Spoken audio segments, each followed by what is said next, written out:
Hi, my name is Angela Bates. I'm formerly from Nickelodeon's All That. You can catch me on the Michael Finkley Show on the RokuTV and YouTube.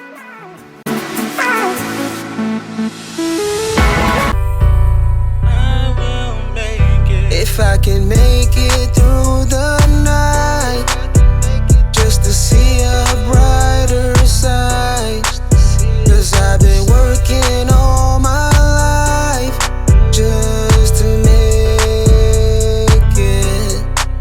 If I can make it through the night. This is the Michael Finkley Show. Thanks for joining us today.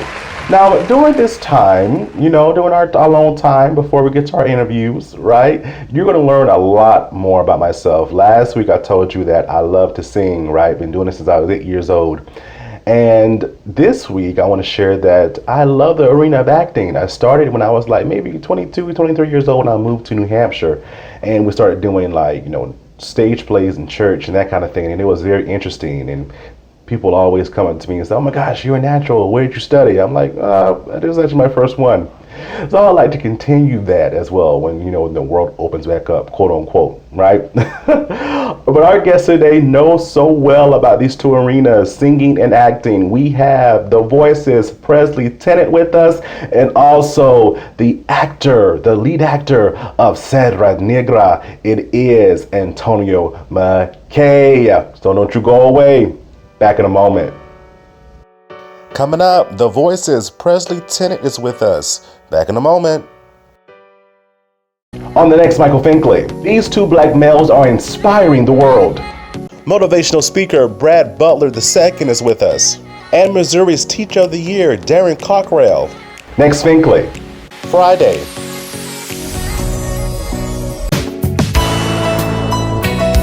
What's up, y'all? It's the White Hope Jr. with Dan Chappelle, and you're watching the Michael Finkley Show on RokuTV and YouTube, baby.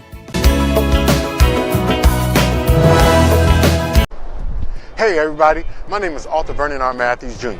I just wrote a new book called Family Ties, and I also want to say a special shout out to one of the kids that I mentored and has got his own TV show on Roku, Michael Finkley, and this is 100th episode. So if you guys want to really hear about this book and see what's going on, check out Mike Finkley on The Finkley Show.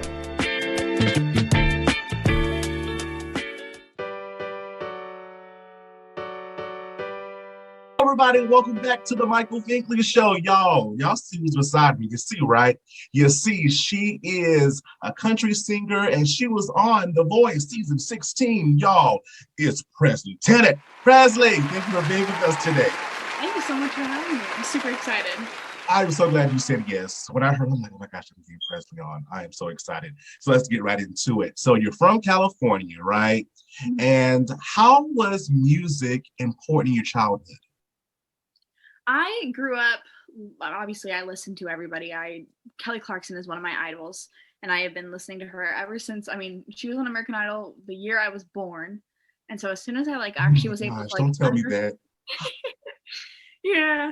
But as soon as I was able to actually understand and appreciate music, I just kind of grew and fell in love with it. Mm-hmm. When I was younger, I wanted to take some singing lessons, and my mom was like, "Oh, if you want to do it, you got to call her, or you got to find it." And so I said, "Okay." Found this lady who would come to my house and give me singing lessons. And so I called her and I was like, "Hey, I'm Presley. I'm 7. I want to take singing lessons. Call my mom back." And so she called my mom back the next day, and the rest is history. Oh wow! Just like that. Yeah. And then after that, I just kind of fell in love with performing. I loved being on stage, and I was always more of the shyer, a very shy kid, but on stage, I feel that's where I was able to really let go and kind of just be free. It's a weird feeling, but I don't know. I still am that person today. I'm very much I'll stick to my lane. And then when it comes to being on the stage, I'm okay, now I can let all my worries go and just kind of live in the moment. Amazing. I have no idea if that made any sense what I said. I'm talking so fast. No, that's amazing because it's breathing for you, right? It's your norm when you're up there. It's amazing. So the word on the street is that you were in a girl group? I was in a girl group when I was younger. After I really started off with actually being looking at singing as a profession. Yeah. I think is the best way to put it. I was 10. When I first got introduced to the group, I did like a little competition out in Temecula, and I was introduced to them, and I auditioned a few times, got cut, and they like brought me back, I think like after like the 4th time, and I was like, you know what, like I'm down for the journey. I am down for whatever's happening. I never knew that like the entertainment, music industry, anything like that existed. So I was like, well, I couldn't be sad. Sorry, I don't know if you hear the little fire thing. You're fine. And so I was like, I'm obviously I want to be a part of this, but also at the same time, I just figured out what all of this was. So now I have a goal that I want to work towards. And so I was told no a few times, and they brought me back out, and I finally was told yes. And I was in the group for, I think, 3 years, 2.5, 3 years. Okay. We got to go to Vegas. We performed for the Jacksons, which was really cool for Kelly Rowland. Big deal. Yeah, I was definitely starstruck during those moments. But I learned a lot about the whole industry and like working and all the hard work that goes into everything. And to put one full picture together, there are so many different elements. And so I really got to understand and appreciate that. Not only like just learn while I'm in it and have fun. I love it. And that appreciation blossomed at the age of 16. You had the chance of a lifetime, The Voice. How did that happen for you? It was such a crazy thing. I actually was reached out to like over email. And so they were like, hey, like we'd love for you to come and audition. I was like, you know what? I was reached out a few times, but that was when I was younger. So I was 13, but the age limit I think was 15 or 16. So I wasn't able to do it. And the year that I was able to do it, they didn't reach out. So it never like really crossed my mind. Obviously I love the show. And then when I turned 16, they like reached out again, and I was like, you know what? It doesn't hurt to go out and try it. Give it my all, put my effort in, but if it doesn't work, then it doesn't happen. It's not meant to be. And I'll just work harder for the next opportunity. And so I ended up going to the private audition. They liked it. And so I continued on the different steps, and then ended up on the spot on Team Kelly, which is really awesome. Team Kelly, our first American Idol ever. Talk about that experience. Oh my gosh. Working with Kelly was an absolute dream. I mean, she was my first concert ever. For any of like the talent show competitions near my house, I always sang her song Because of You. And so it was definitely like a full circle moment. I got to be on her team and learn from her and like be under her guidance and just like appreciate the art that she does at such a high capacity. I don't know, it was so eye-opening, and like being on the show and being surrounded by all these incredible musicians. And I mean, everybody, like every single night we were having jam sessions till like hotel security would like come up and knock on the door and be like, yo, like you guys are too loud. And we're like, okay. I'm pretty sure we had like almost everybody that was on the season in one room, and like we were really loud. And so the hotel security came up and like knocked on our door, and they're like, you guys they knocked on the door, everyone freaked out, we all hid. Mind you, we're in a hotel room, so like they already know that there's more than like 10 people in there. There's like at least like 25, least maybe like 45 people at that time in this one room. Of course they know we're still in there. There's no way to escape. You can't. So we just weren't thinking, but it was the best time ever. It was so nice to be around people that love and appreciate the same things that I do. Exactly. I mean, I'm from a very small town. Not many people in my town do any really sort of music. And so I don't know, it was just so nice to like be around, and it was refreshing, and I got to learn so much, not only as an artist, but as a person, about myself. And I don't know, I'm just more than grateful for it. And it shows. And so after this awesome, groundbreaking moment for you, how did your life change? Definitely opportunities started to open up. Yeah. I got to share the stage and open up and sing right before like Tim McGraw, Chase Wright, Jake Owens. Obviously I got to sing with Kelly Clarkson on my birthday. She invited me out to Vegas. That was on your birthday. Wow. Yeah.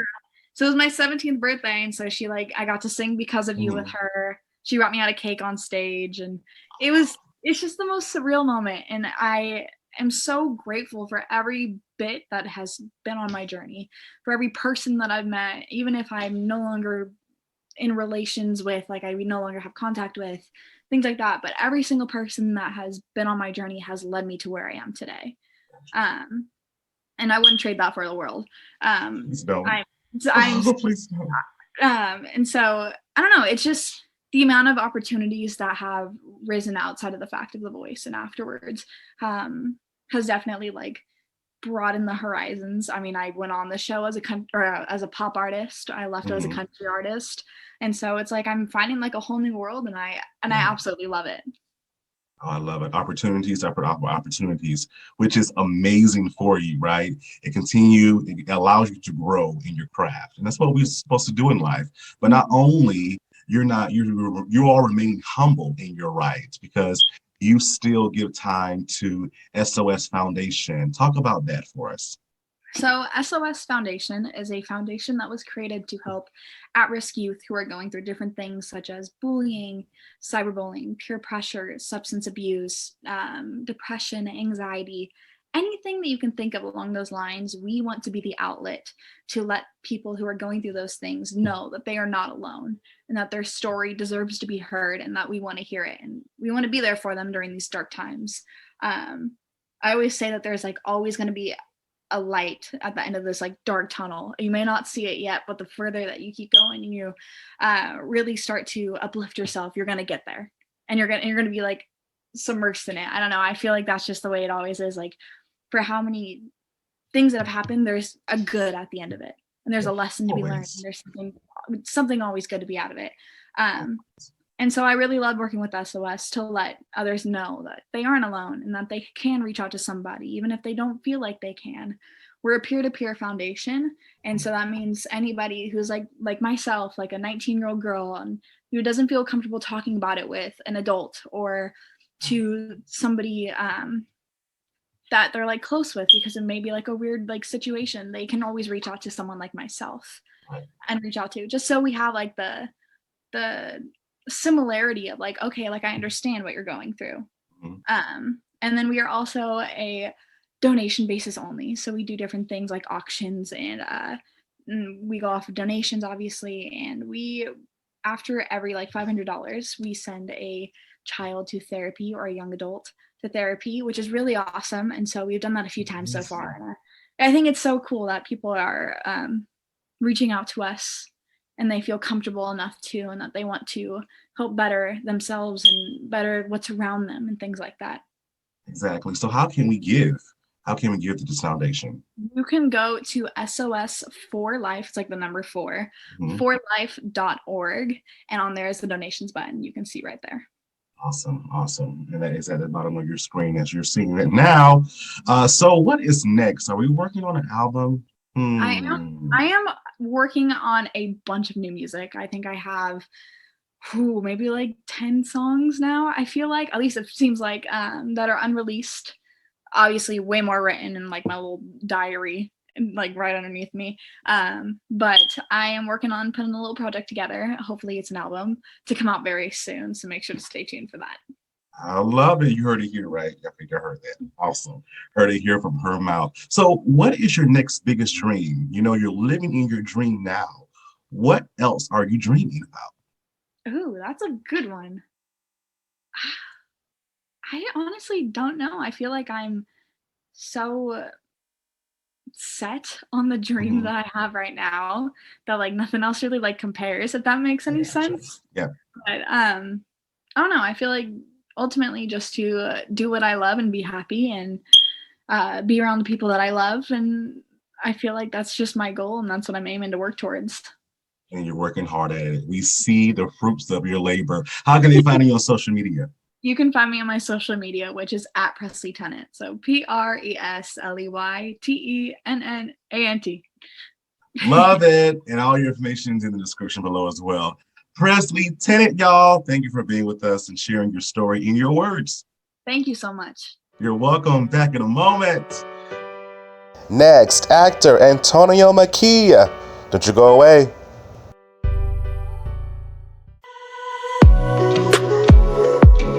Hello, I'm Les Trent, senior correspondent at Inside Edition. I hope you'll join me with Michael Finkley on the Michael Finkley Show on YouTube and on Greater Works Network via RokuTV. See you then.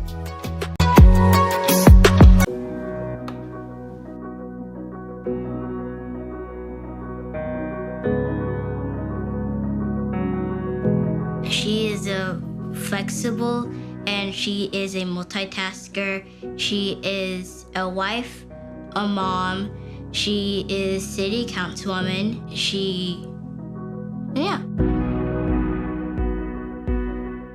When I was growing up, Mom worked outside the house, and so my dad was an entrepreneur. I saw him leaving early in the morning or late at nights to go meet with clients, and he was always one who told me, if you show up on time, you're late. I just admire how she's able to not only juggle the demands of her jobs, but keep her family really first. The outstanding thing about the Isaac family is their noble contributions to improving the quality of life for our Colombians and people all over this state. I, Tamika Isaac, do solemnly swear. Discharge the duties thereof, so help me God. So help me God. Congratulations and best wishes. I first ran because I saw a need, I saw a void that needed to be filled, a voice that wasn't there. And over the last several years, I feel like I've been able to be that voice. So often as women in whatever spaces that we're in, we are often discounted because we're a mom or we're a wife or we have this career, and she's an everyday woman who shows women what excellence looks like. She has walked the walk of being a small business person, of being a parent, of sending her kids to school. Columbia is a great place, and we have done a lot in the last few years as far as law enforcement. But law enforcement can't do everything, nor should it do everything. We have to really expand upon the tools, technology, and community policing, investing in our communities so that law enforcement is a partner with our communities. Being a Columbia native, I've seen the way this city has grown. It's grown to the point that sometimes not everybody's been a part of that growth. I want to make sure that communities, specifically communities of color, make sure that they are part of Columbia's present and its future. I want to have a climate plan for this city that not only helps us be sustainable, but also helps provide opportunities for folks in the workforce. There are so many opportunities to take advantage of technology, green energy. I want to be the advocate for growing our city and being on the forefront, not just looking at what other cities are doing and following them, but being the leader. If you don't have the right leadership, you're going to miss a lot of opportunities. I think having a woman as mayor of the city of Columbia is long overdue.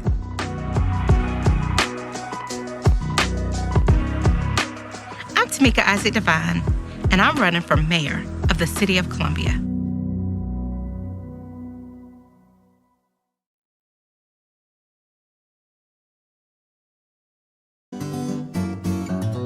Looking for a mentoring program for your young male between the age of 6 and 18 in Columbia, South Carolina? Well, look no further. Big Homie, Little Homie Mentoring Program is the program for you. Under the leadership of Mr. Jamal Stroud, Big Homie, Little Homie is a 501c3 nonprofit organization that caters and mentors at-risk youth that come from single-parent homes. The organization caters to young males between the ages of 6 and 18 within the greater Columbia area. The organization is devoted to shaping and molding their life into great men of society. Big Homie Little Homie organizes male gatherings, discussions, and even educational assistance devoted to guiding and leading them into a positive light. Making a positive attitude will help in transforming their life regardless of what is experienced in life. For more information on Big Homie Little Homie Mentoring Program, visit our social media outlets, Facebook, Instagram, and Twitter.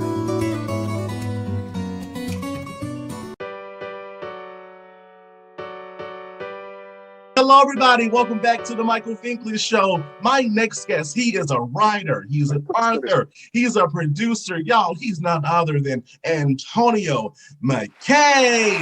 Antonio, thank you for being with us. Thank you, Michael. That's a great intro. I should hire you to introduce me every time I walk in the room. Well, you know I'm available, so you let me know. I'm gonna shoot my shot. You let me know, Antonio, when you need me. You got it. Right there. You got it. Awesomeness. We appreciate you. And Antonio, I must ask this question. Did you always know that your talents would lead you to being in front of the camera all the time?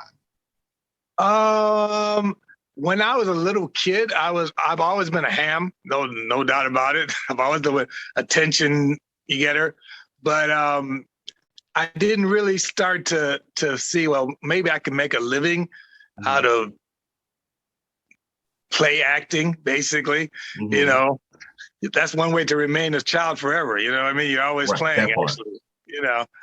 And so I started thinking about that pretty more or less in high school. I started thinking about actually making it a profession. Before that, I was set on being a lawyer, like my dad. And even when I was in high school, even when I was in college, but in the back of my head, I always had this thing. So I started taking more theater classes and everything like that. And then it just wound up being what I did.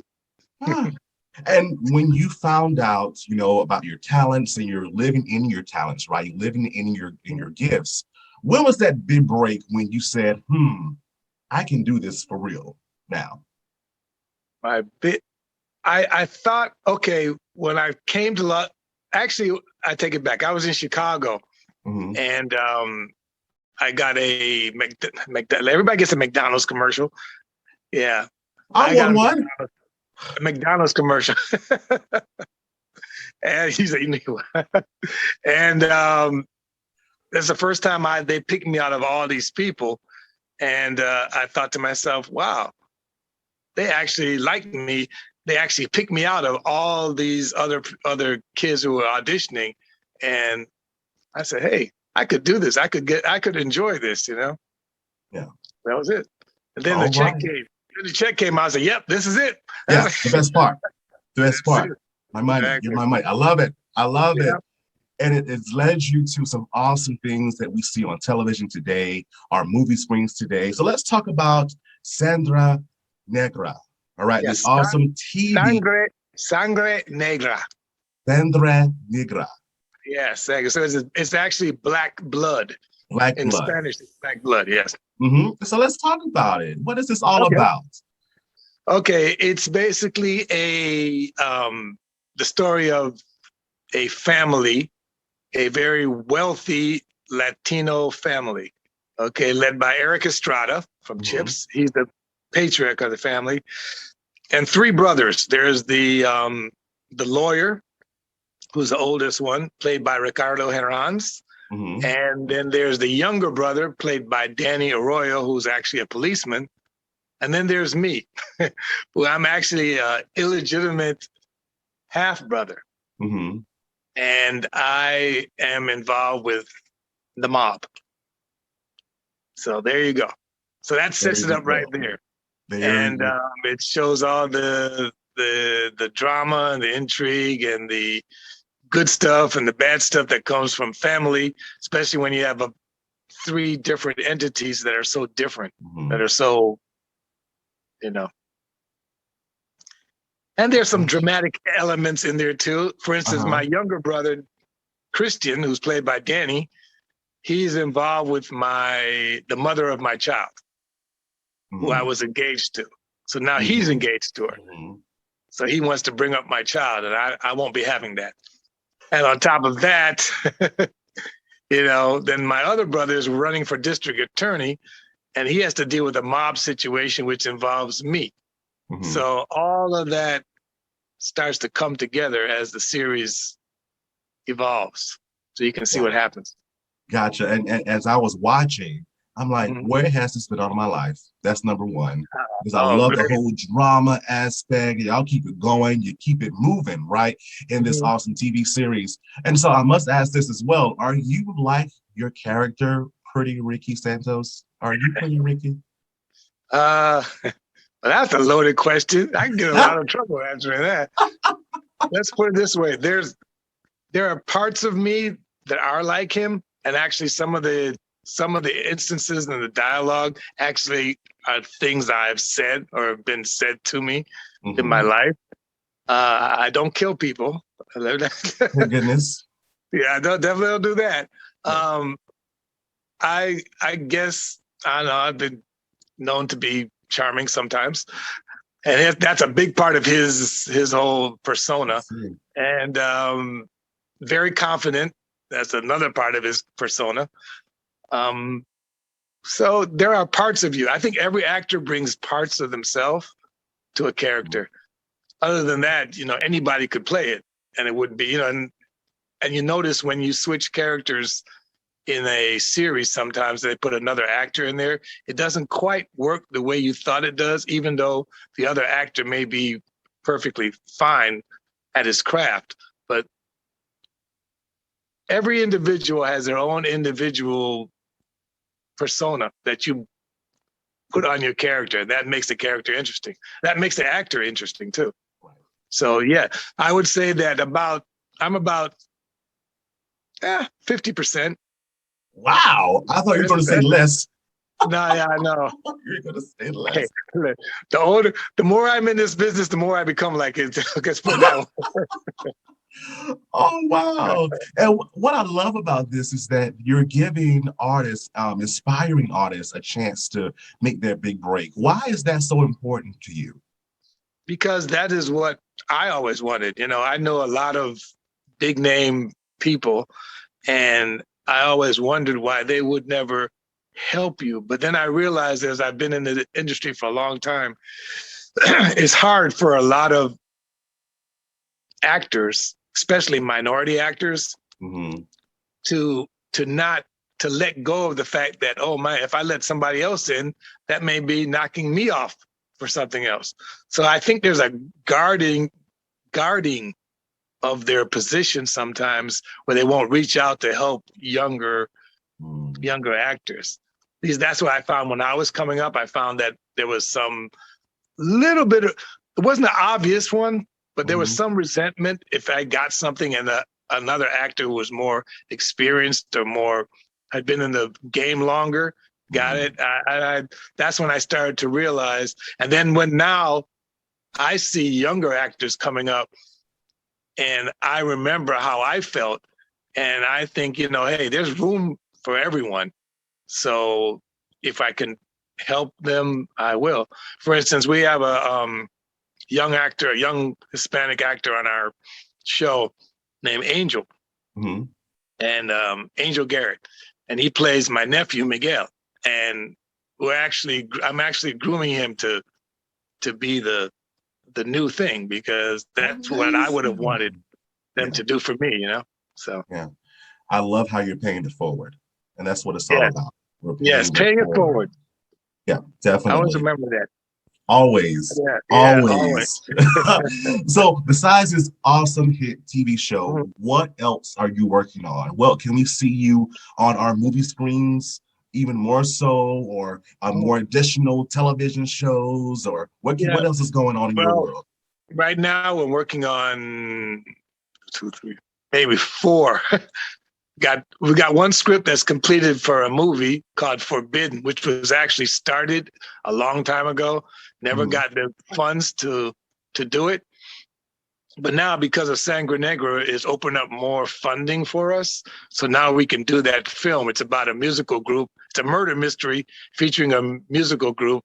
Imagine if the star singer, like a Beyonce, say, was murdered, and what would happen? And all the suspects are the ones in her group, her producer, her boyfriend, her everything. And that's one. It's called Forbidden. And then we're doing I would say, an update of the Zorro legend. Oh, wow. With minority people, Blacks and Hispanics and everything. And we're just taking that story and twisting it a little bit. That's another one. And then I'm also working on with another writer on a Western and a sort of a romantic. Did you ever see the movie Romancing the Stone? I have not.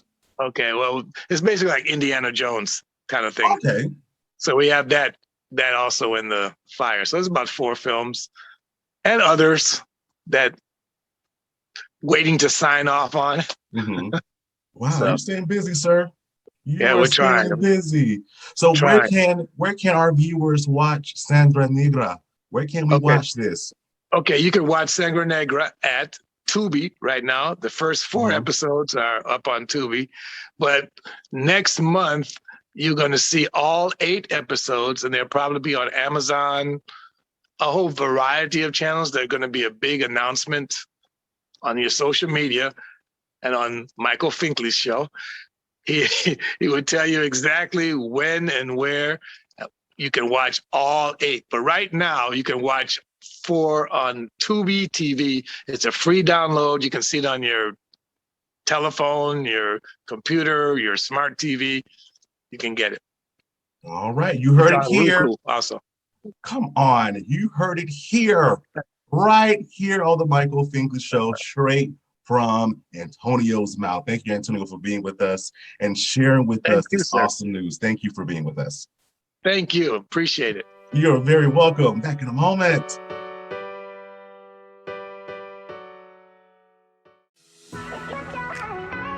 Hey, what's up, guys? I'm Brother Jay. Make sure you tune in to the Michael Finkley Show on Roku and YouTube.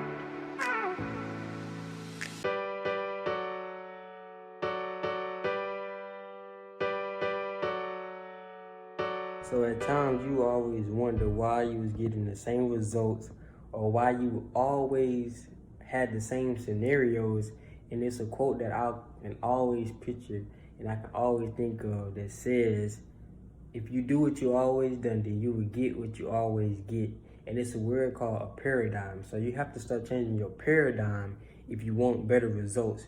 You can't say, I want to achieve a certain amount of success or dreams or goals if you keep doing what you're doing. If you keep sleeping past a certain time when you know you need to get up earlier, then how are you going to achieve certain things? If you keep eating bad food, then how are you going to achieve the goal of being healthy and losing weight or being fit or not going to the gym? Like, you can't keep doing these things, or better yet, keep having the same thinking habits but want to have better intelligence or mind control or changing the way you think. You just can't do what you always done. You got to be a different person if you want to achieve different things. And you can do it. You can reach yourself to new heights, new levels. You have the ability to be something that you don't even know you can be if you reach down within yourself and really work towards it. And it ain't easy, but it must be done, because I know you want to be successful. I know you want to be great, and you can be successful and you can be great. So why not? Why are you wasting time? Why are you not living to your full potential? Why are you not doing your purpose? Why are you not even trying to find your purpose? Stop waking up living like you have nothing to live for, because a lot of times that's what we do, is just wake up and just go about our day when it's really more potential inside us. And it's something that's inside you that the world needs, and you have to get up, find out what it is, and give the world your special, whatever is in you, whatever talent in you, whatever God gave you to make this world a better place. Please do it and stop waking up like it's an accident. You waking up for a reason. Be the change in the world. You great. You can do anything you put your mind to. You can do anything that you vision. And it can be even more better once you stop doing the same thing that you always do and do something different.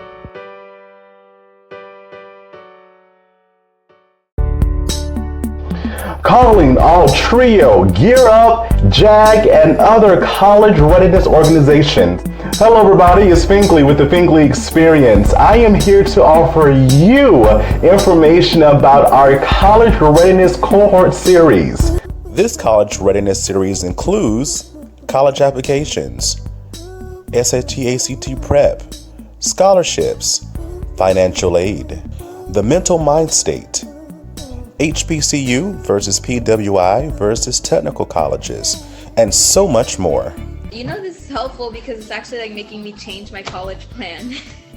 Really? If interested, visit our website, thefinkleyexperience.com, or just email us at michael@thefinkleyexperience.com. We're looking forward to working with you. On the next Michael Finkley, these two black males are inspiring the world. Motivational speaker Brad Butler II is with us, and Missouri's Teacher of the Year, Darren Cockrell. Next Finkley, Friday.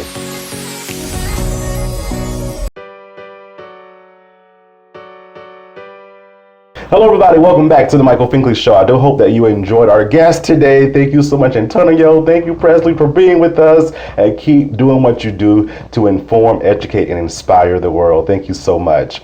On Friday's Finkley, we're celebrating two black males, and they are doing a great work in the community that we are all in.